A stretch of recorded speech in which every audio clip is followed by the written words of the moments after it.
Well, hey guys, and welcome to Solar Cabin Channel. Over the last few years, I have reviewed several all-in-one power stations. And I love power stations, I'll tell you that up front. This is my Inverters, this is a Blue Eddy. This one's made by Browie. And I use these all the time here at my cabin. This one here, the Inverter, this is my outdoor power station that I take with me instead of taking a gas generator along. Anytime I'm doing any work outside, this is generally with me. Because it will run all my small power tools, my weed eater, all kinds of stuff like that. It has a really good battery, charges up fairly fast. The Blue Eddy, also a very good unit. And this Browie I use for camping. It's a smaller unit, which you can see here. These are really good units. However, they do have some drawbacks. One thing, these are a lithium-ion battery in here. Now, there is a difference. I want to make that clear. There's a difference between lithium-ion and Lifepo4, which is a lithium iron phosphate battery, because I'm going to be showing you some lithium iron phosphate. Now, I've got another power station up here. This is the Anker Solix C1000, and you can see it's a lot bigger. This has a Lifepo4 battery in it. These have lithium ion batteries. Now, the main difference is a lithium ion battery doesn't have as many cycles, so it isn't going to last as long, as many years, if you're using it a lot. They also tend to heat up and can have issues with sometimes catching on fire. Some of you have seen, because they use the same batteries as a laptop or a cell phone or something like that. Now, that doesn't mean you should be scared of them. You just need to be aware that that is more of a danger with a lithium-ion battery that are in these units than with a unit that has a Lifepo4 battery. Now, these are great units because they have lots of whistles and bells. Most of them have like 2 or 3 AC slots for running AC appliances. They probably have a DC slot like for a cigarette plug. They usually have USB. They usually have the USB slots for you running small gadgets and stuff like that. However, the inverters in these are generally on the smaller side. Usually anywhere from maybe 500 to 600 watts. This one's only 300 watts here. The problem with that is these will not run a bigger appliance like something like my microwave, which you can see here. These 3 units will not run a microwave because it takes anywhere from 1,000 to 1,100 watts, somewhere around there. Same thing with running like a toaster oven, or any bigger appliances are probably going to be too much for these smaller units to handle. They're great for running things like my portable refrigerators in the cabin, which I keep them charged up as a backup for that. For running small appliances under like 500 to 600 watts, they'll run fine.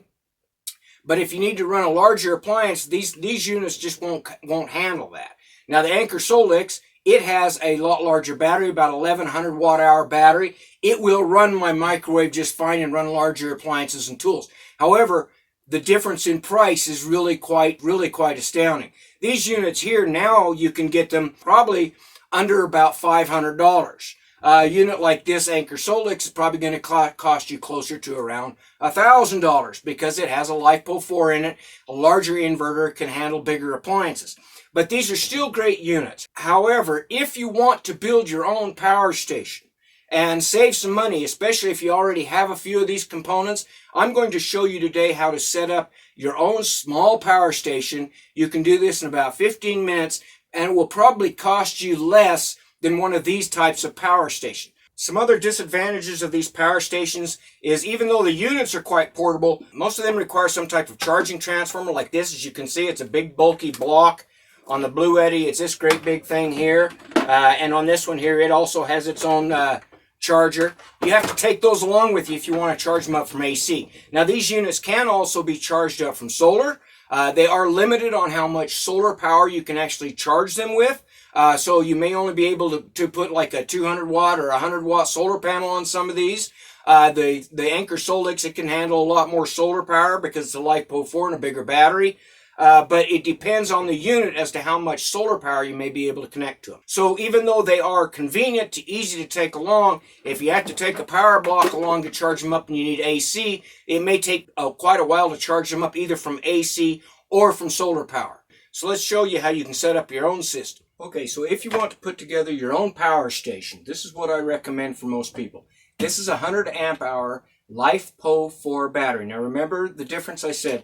This is a Lifepo4, which is a lithium iron phosphate battery. The batteries that were in those small power stations are lithium ion. They don't have near as many cycles, only last about half as long as one of these Lifepo4s. The Anchor Solix up here, it has a Lifepo4, so these are similar. However, this Anchor Solix up here, it only has about 1,100 watt hours, where this has 1,280 watt hours. So this actually has more capacity than this very expensive and very good Anchor Solix power station. Now, this is a battery. It weighs about 23 pounds. You can lift it up with one arm. It has 1,280 watt hours, so that means if you used to run a 100 watt load, you could run it for over 12 hours. With Lifepo4 batteries, they're really nice because you can drain them all the way down to empty and recharge them all the way up. They average about 3,000 cycles, and if you drain them, it doesn't do any damage to the batteries. With an AGM or a flooded battery, something like that, if you drain them down below 50%, you risk damaging the batteries. With a Lifepo4, there's no risk that way. They can handle a complete discharge and a complete recharge. You can recharge these from AC, or you can recharge them from solar power, or you can recharge them from a generator. Now, this battery here is made by Wattcycle. They sent it to me to review, and one of the reasons that I chose to review it is because they're at a very reasonable price for a system like this. They are grade A cells. They have a low temperature cutoff. That has been tested. The low temperature cutoff works on this battery. They have the basic features that I look for in a battery like this at a very reasonable price, and that was what was important to me. It has a positive and negative post on the top. Now, if you're going to charge up one of these batteries, you're going to need some way to charge it, and you can charge these up from AC or from solar power or from a generator. But if you want to charge them up from AC, then what you're going to need is something like this. This is an AC 20 amp charger, and it is designed specifically for Lifepo4 batteries. If you're going to get a charger for one of these, make sure you get one that's designed for Lifepo4. This is a 20 amp charger. It comes with simple battery cable connections. So you would connect the positive to the positive, the negative to the negative, and then you can plug this in, and then you can plug this charger in to any AC outlet. It's 20 amps. This is a 100 amp hour battery. So if you're charging it from completely empty to full with 20 amps, it will take about 5 hours to recharge this battery. Once it's full, it will stay full. Lifepo4 batteries hold their capacity for a very long time. They have very low self-discharge. So once it's charged, you can take it off the charger. You don't need to keep it connected to the charger. Roll that up and put it away. And what I recommend is you get you one of those plastic toolboxes to keep this stuff in. Then you're going to need an inverter. Now, an inverter converts the DC power from the battery to AC power to run small appliances, which I'll show you here. Now, the inverter that I'm using here is one that I've used and been using continuously for over 5 years. This one is made by Energizer. It's a 500 watt inverter. Now, this will run lots of small appliances, small gadgets, laptops, everything like that. Also has USB plugs for charging up your USB gadgets. But if you want to run something like a microwave or a toaster oven or something that uses more power, then you want to get a pure sine inverter. This is a modified sine inverter. It is only made for small appliances and things without motors in them, okay? This is a pure sine inverter. This is a 1,500 watt power drive pure sine inverter. If you're going to be running something like a microwave or toaster oven or larger appliances that have motors or something in them, then you want to get a pure sine inverter like one of these. Now, there's quite a bit of difference in price, but you can still get one of these inverters at a fairly reasonable price. And a lot of you guys may already have an inverter sitting around that you can use for this system. Now, the inverter is also really easy to set up. This one here actually has battery clamps on it. So I'm just going to connect up the negative to the negative. Now, when you connect the positive, expect that there will be a slight spark. That's perfectly normal. What I do is I just touch it, make sure it's on, and then connect it. Now I can turn on my inverter, okay? And you can see the light is on top of my inverter to show that it's working there. This is running 500 watts, and I've got a small cook pan down here, electric cook pan, which I'll show you. And it's warming up already, and I'm going to go ahead and cook me some eggs in my frying pan. And this is running off of less than 500 watts. So any appliance will run off this under 500 watts. If you're going to be using appliances and you want to know what the watts on your appliances, then you want to get an inverter that matches the watts that you're using for your appliances. But for small appliances like this, running a laptop, recharging gadgets, 500 watts, modified sine wave, not very expensive, and they work great with this system. So I'm going to turn on my frying pan there while I'm talking, put a little bit of spray, and I'll put a couple of eggs in there.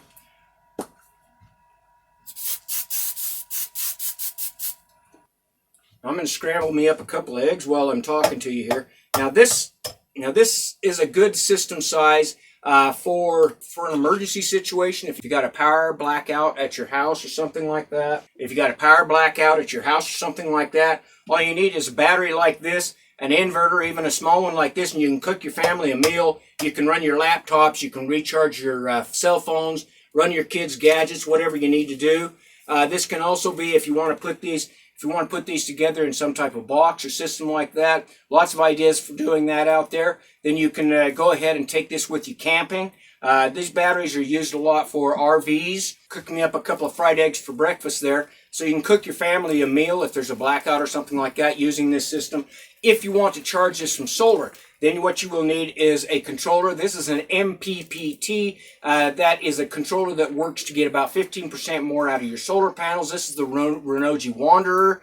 I would recommend something like this. This is a 20 amp controller that will work with a smaller solar panel up to a 200 watt solar panel. And you can and the solar panels that I recommend would be something like the EcoSonic. The solar panels that I recommend would be something like this EcoSonic. This is a fold out case. It is 100 watts. And I have reviewed this thing. It works very well, and it has good handles and can be left outside.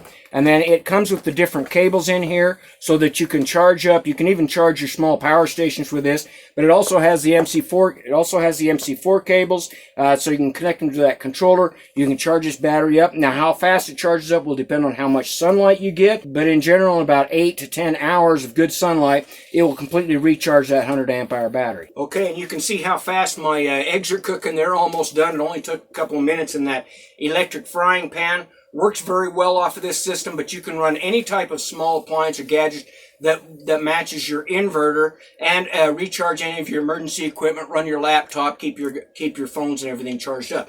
Again, that is the battery. This battery is made by Wattcycle. This is a 100 amp hour battery. It is a 12.8 volt battery, low temperature and high temperature shutoffs. Really good size. Go take a look at those batteries on Amazon. Take a look at the controller, the inverters. I'll put the information down there in the listing of products that I would probably recommend for this setup.